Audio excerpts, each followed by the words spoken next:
Sometimes it's the little things that get to you. We like to think of ourselves as invulnerable mounts of muscles, but we're just as human as everyone else. Well, unless we're born wolves, or Garou, I guess. My point is, we just hide it well. But we can still be brought down by insignificant things that have nothing to do with towering monsters or reality-bending atrocities. In just a scant hour or so, we would leave for a confrontation with a black spiral dancer Jane knew personally as the school's counselor, Mr. Irwin. And the wait was killing her. Every minute crawling by tauntingly slow. And the closer we got to showtime, the more she was racked with contradicting emotions. What if we were wrong? What if Mr. Irwin really was just a counselor, trying to help kids through difficult times? But then, what if he had abused his position to push people like Vicky Kind closer to the murderous monster inside of her? The one that came out and killed 2 of her best friends. An innocent comment here and there, just a nudge, never a shove, just enough over time to put ideas into confused young kinfolk's heads. Had he done that to her too? Or tried to? Did he know she was really a werewolf, coming to send him screaming to his master, or didn't he? Because maybe we were wrong, and he was just a man, doing his job, to the best of his ability. And thus the cycle, the spiral, shall I say, of despair and anger took hold of her. And there wasn't much we could do. We told her the usual platitudes, reassured her that we'd be listening in to her session to suss out the truth of his intentions. If we had any doubts, we'd just leave when she was done. No harm, no foul. Had she been a normal 16-year-old, platitudes might have worked. But she was a werewolf, and her rage was bubbling, threatening, spiraling. When she took off, we followed her at a distance. If she was going to blow off some steam or frenzy, it was best that she'd be alone. Firehound would run ahead, making sure she wouldn't run into lone kinfolks in the woods. If push came to shove, Gloria would bite the bullet and try to control the raging Cryonos with her bare hands, which is never an easy feat. Which is why it was so impressive when a stranger did it like it was nothing. None of us had noticed him. He was alone, silent, completely motionless. Jane was mumbling angry words and leaving frustrated slashes on trees and stones. We knew she wasn't too far gone yet because she was ranting, which one just doesn't do in a frenzy. But she was getting there, ready to explode. When she saw the stranger, she snapped. Her mind was too far gone to reason that he was probably here to help. Instead, she saw red. He was on her sept, on one of Gaia's holy grounds, and he was a threat to it. She went for it with everything she got.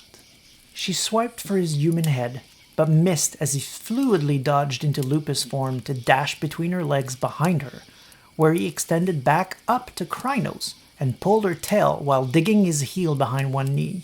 She was stuck there, unable to move around, tiptoeing on her knees, slashing madly with her arms, but she was unable to get back up or reach him.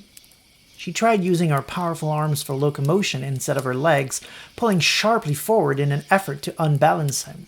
But he held onto her tail, following her motion and remaining firmly in place, ignoring the murderous claws mere inches from his face.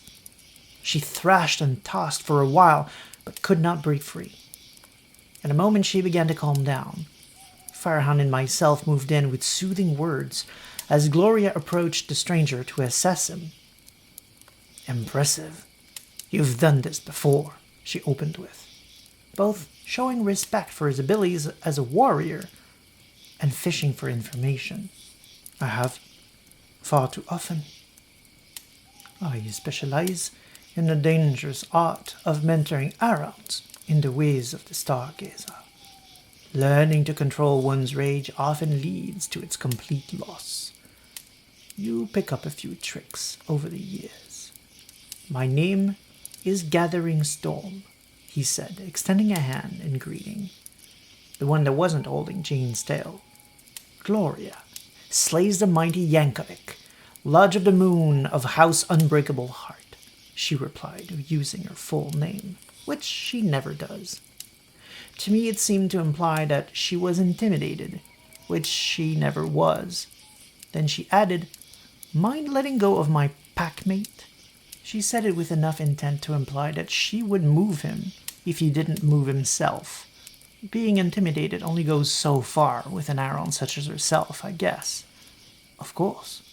Just making sure it ran its course. I'm sure you can take it from here. He let go and made to leave. "Wait!" Jane called out, still in Krynos. "Thank you. I'm sorry if I hurt you." "You did no such thing. Nothing but a minor inconvenience. Good day." "Wait!" Jane called out again, this time shifting down to Ahmed. "Can we talk? I heard you say Stargazer, no? You're the end of my journey. The last tribe I need to talk to. You said something about balance and rage. I would like to learn about that too. I've been going through a lot, and in a mere hour we're going to fight someone I know. Someone I thought of as an ally. Honestly, I could use a distraction. Please." He turned and smiled. "Of course. What would you like to talk about?" Your tribe, I mean. I've spoken with members of all the other tribes. You're the last one. You're all about controlling rage. Is that what you said?" "It is a great deal more complex than that. But yes. In its simplest expression, control over one's rage is a central tenet of what we are. Self-control, self-exploration, finding one's truth, and expanding that truth to the world in an effort to unmake the web of ignorance." "What is that?" she asked, settling down for another lecture. Though her breathing was still quick and her heart racing, she forced herself to listen. In simple words, the illusion of reality. The weaver has spread her webs. The thicker it gets, the more solid reality is. The idea is that we can unmake that. If we can return to a simpler times, when magic was real, when bygones walked the earth, when reality itself was malleable, and keep going to a world where everyone's truth was real, and I mean everyone's truth, we could reach what we call the true Gaia realm, the world as it is meant to be, the weaver's construct, powerless to dictate truth through illusion. And when we do, the worm can break free of his prison, without ripping the universe apart, without killing Gaia. In other words, balance restored, world saved, no apocalypse. Wow, that sounds impossible. I mean, it's too good to be true. And yet, there is rampant evidence that it is possible. Finding one's truth is difficult, and the world we live in believes the illusion entirely. But there are some who do not, and whose beliefs can reshape reality by sheer strength of will. I have seen it. Their truth slashing through the web's illusion as we slash monsters with claws. They can play with the rules of the universe like clay, declare gravity null and void, or that fire should be cold. But they find it difficult to do around others who do not also believe. There is also the gauntlet itself, which only began existing when humanity ceased to believe in ghosts and spirits. And then the Fae, who retreated to Arcadia as humanity ceased to believe in them too. And what of all the bygones who had no such realm to fall back to, and simply ceased to be, except in the furthest, wildest regions of the world where humanity's belief is but one of many possibilities. All this is evidence that the world is an illusion. That balance and restoring it is nothing but a journey of self-discovery, of our truth, and it starts with making the choice to embark on it. That is quite the sales pitch, though it still seems hard to believe it would be so simple, Jane said. Indeed, that is why it is a journey. You have to connect to your inner self, to awaken your truth. And that can take years. Not even every one among the Stargazers managed to do so, even as they want to believe. It can take lifetimes to do it, and every journey is different. Some reach it through peace, others through pain. The first among us, Claytal, reached it through complete despair. The ways are many and varied, but in the end they are all the same because peace, pain, despair, none of it is real. None of it matters. Jane raised an eyebrow, unconvinced. Despair? She asked. Your sales pitch just tanked. Then let us speak of Claytal for a spell. It was back in the day of the Impergium. He witnessed the violence and the hypocrisy. I'm sure many have told the tale to you before. I'm also sure many haven't even mentioned the role of the Ratkin in that tale. Have they? The what now? Jane asked, confused. The Rat Shifters. Those whom Gaia tasked with keeping an eye on humanity. Those we eradicated in the War of Rage and tried to replace with the Impergium. Don't get me wrong. I am not adjudicating in favor of the Impergium, but I am saying there must have been a reason Gaia created an entire changing breed for the express purpose of making sure humanity did not do exactly what it did, spreading and thickening the Weaver's illusion. Maybe she didn't want it to get to the point where reaching the true Gaia realm in time to prevent the apocalypse and restore balance seems all but impossible. But I digress. Claytal saw the savagery and the hypocrisy of the times and withdrew into Harano, the complete and supernatural depression that sometimes takes hold of Garou hearts. At the depths of his despair, when he had let go of caring about his wants, his past, his needs, his entire self, when he let go of holding on to absolutely anything at all, he was left with only one thing: truth. This brought him back out of Arano and ready to journey back to his truth, this purity, the true Gaia realm he saw, where balance can be restored. He is still on that journey today, 989 reincarnations later. In death, he met with our patron Chimera, and they spoke about his journey. Through Chimera, he was brought back, reincarnated again and again to continue trying to teach others. This is one of the many reasons why we follow Chimera. The other is that, as a creature born of dreams, Chimera is a wonderful guide on our journey to our truths. We seek it through introspection of the self, of sign and omen, stargazing, for example, but also of dreams and visions. Lucid dreaming, in particular, is a particularly useful method of self-discovery. This is where his expertise is beyond valuable. Interesting, Jane interjected, thoughtful. I assume there aren't many of you? I've barely even heard of your tribe. People mention them almost in a mythological way. Why is that? Many reasons, actually. Rage is one. It is difficult to ignore the woes of the world when your rage boils as ours do.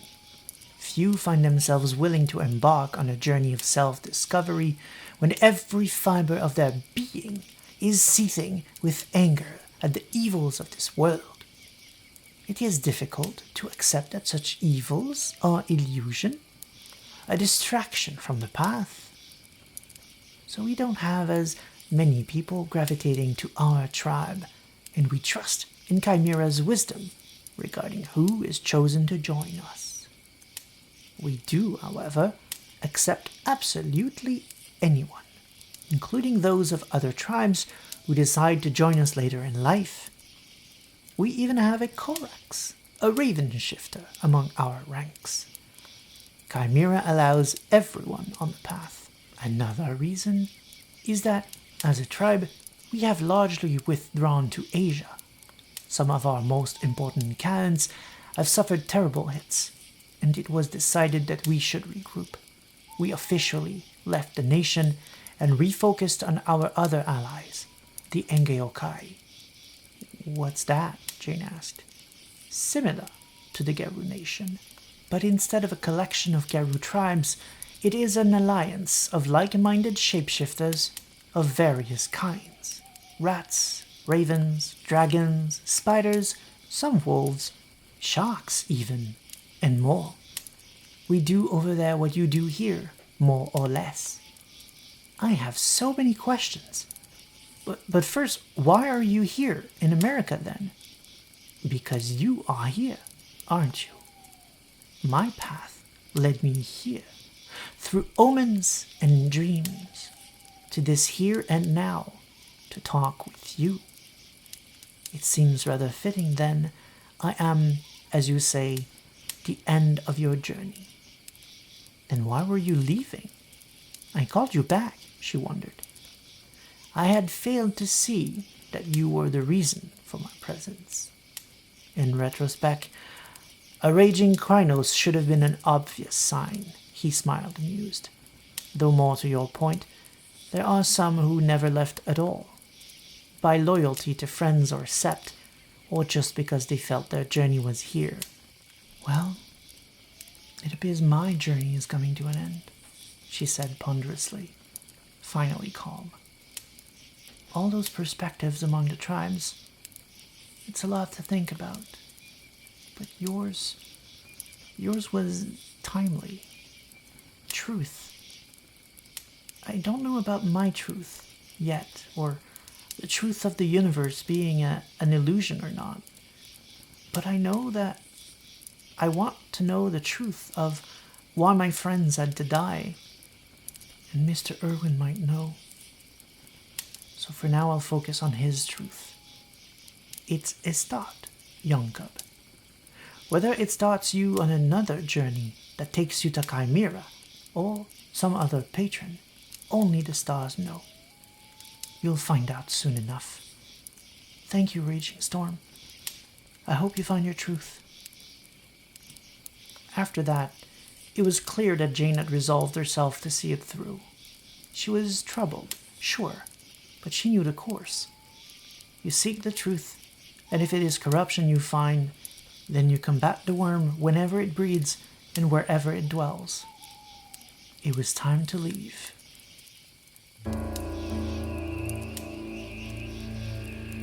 This has been A Rite to Remember, Season 2, Episode 19.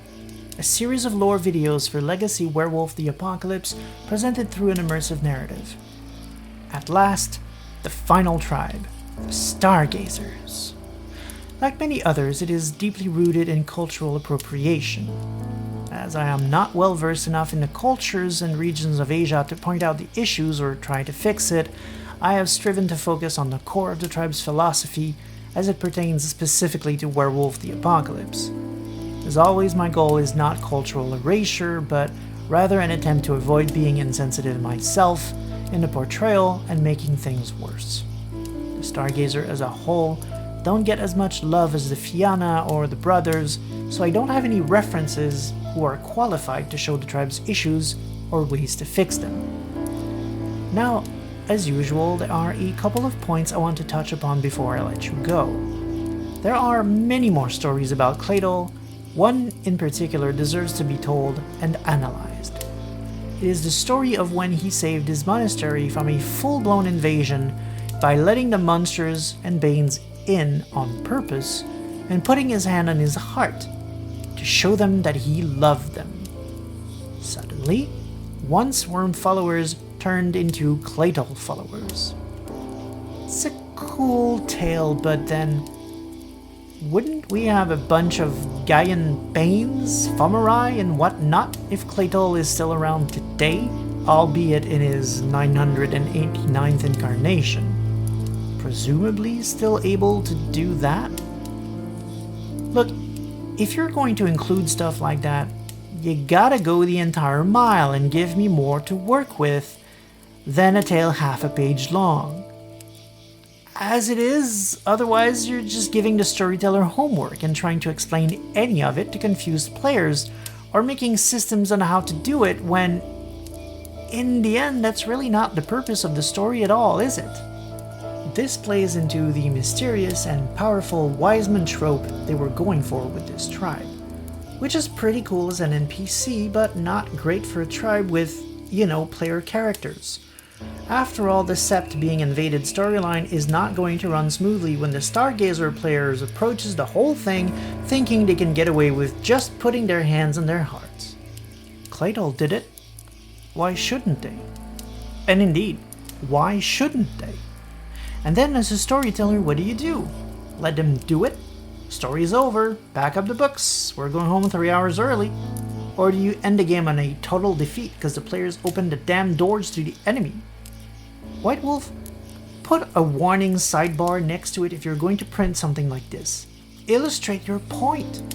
Winning by loving is an end state, not a starting point.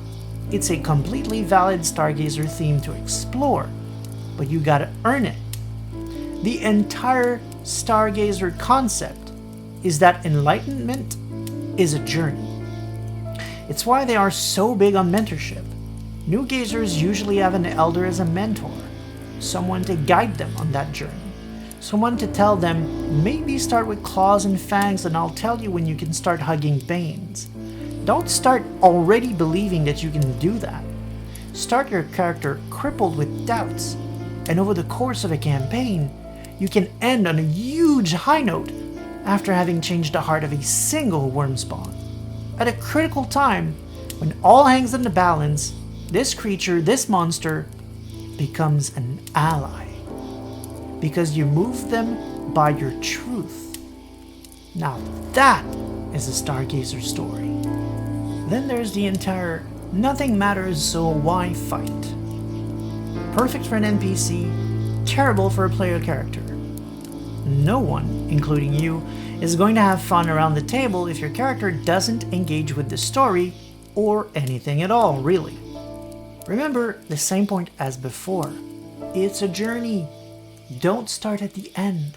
It's one thing to know on an intellectual level that to save the world you just gotta stop believing in it.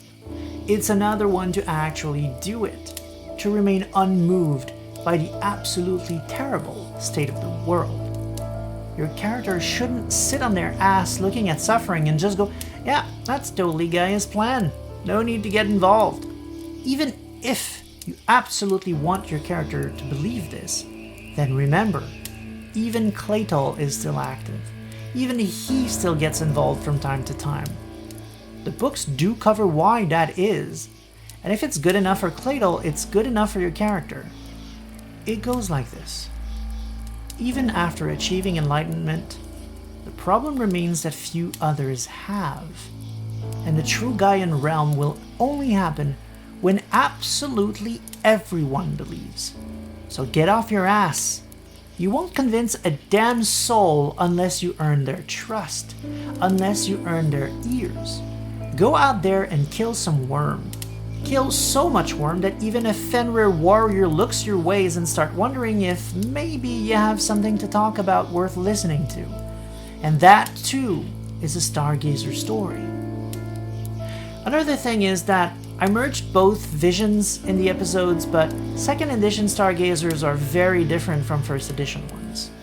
The whole truth thing is mostly 1st edition, and 2nd is all about balance, focus, and fighting back the rage. Cladle is barely mentioned, and in fact is stating to be missing. Instead of talking about how he saw the true Gaia realm and is fighting the illusion of reality, it now has a story about how Cladle tried to stop the Impergium, but failed when a human threw a stone at him, which sent him into frenzy. When he was done slaughtering them all, he suddenly had a realization. Rage can make us do bad things. God, I wish I was kidding. Thus, the Stargazer became all about fighting back against rage. To me, that's far less interesting than 1st editions. The refreshing take where the worm isn't really the problem. Come on, rage is bad isn't exactly advanced philosophy. In light of that, I just want to mention that the issue of why do anything at all remains part of the tribe. If one must quell the rage and not succumb to the desire to fight and rend and tear, why would your character get off their asses? Here the book says you must balance all things. That includes balancing inaction with action. You should strive to understand that it is best to remain in control, to seek to restrain yourself, but you should also understand that sometimes it is required to fuck shit up slow motion kung fu style.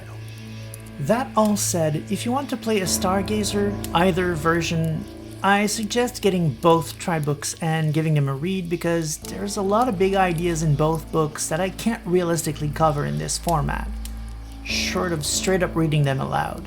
Stuff like the 5 ways, the 5 truths, the 5 abstractions, and so much more. Finally, let's discuss Kailindo, the Way of Kailin. It's a unique fighting style, all about taking advantage of shapeshifting. It's a cool concept, and it's also this tribe's unique element. It's basically a new set of combat maneuvers for you to play with the caveat that you need to successfully shapeshift for the attack to work, meaning twice as many rolls. Unless you have a rating of 3 and the Kailindo skill, at which point shapeshifting becomes a reflexive action for your character. It's a pretty neat trick, but remember this is a Stargazer toy. Ultimately, it's up to you and your troop to decide if a non-Stargazer should be allowed to learn it. The books do say it is possible, but they also say earning the privilege of learning it out of tribe can be a chronicle by itself. Personally, I tend to leave tribal toys to their own tribes, but you do you. That said, I do find it weird that werewolves as a whole haven't learned to use shapeshifting in combat. They're Gaia's best warriors, and we're supposed to believe no one except the Stargazers came up with the notion that it's easier to dodge if you're smaller.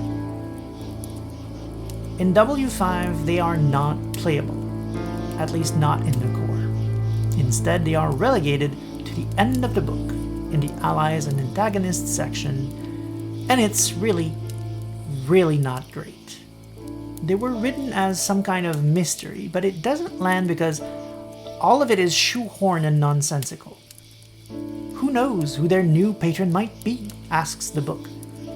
But the Gazers didn't disappear in some obscure part of the Umbra. They didn't even leave for Asia as they did in Legacy. They're still right there. All anyone has to do is ask. That's not a mystery. That's not a story. What it is, though, is cheap labor, because that just leaves the storyteller with the task of coming up with their patron, its band, its philosophy, and what it stands for. For God's sakes, the book has more information about Pentex's spirit patron. And show of hands, between Pentex employees and members of the Stargazer tribes, which one do you think is more likely to ever have a casual conversation about spirituality with a Garou? And then, despite the Stargazers being ostensibly the allies, part of allies and antagonists, the book works really hard to force tension for the silliest of excuses. So what if the Stargazers left the nation? Dear W5, let me remind you that every single fucking other tribes did too. The nation fell apart. and folks barely remember the nation, and in fact, you position the new generation as often actively clashing against everything it stood for. So why would anyone give a fuck? Who would care besides some random old school elder? There's another bit where apparently the Garou get angry at the Stargazers whenever they show up to help, because essentially the Stargazers are able to identify what might attract Pentex in a region and how to make it unappealing to them. Yep, the Garou are mad because the Stargazers want to help and they're good at it. And out of nowhere, and for no reason other than to start shit up, apparently, the Gazers are super transactional now. That's right, they want to help, but only if they get something in return and get paid first. Which, I honestly have no words to express how un-Stargazer this is. To any Stargazer fans out there, I'm very sorry.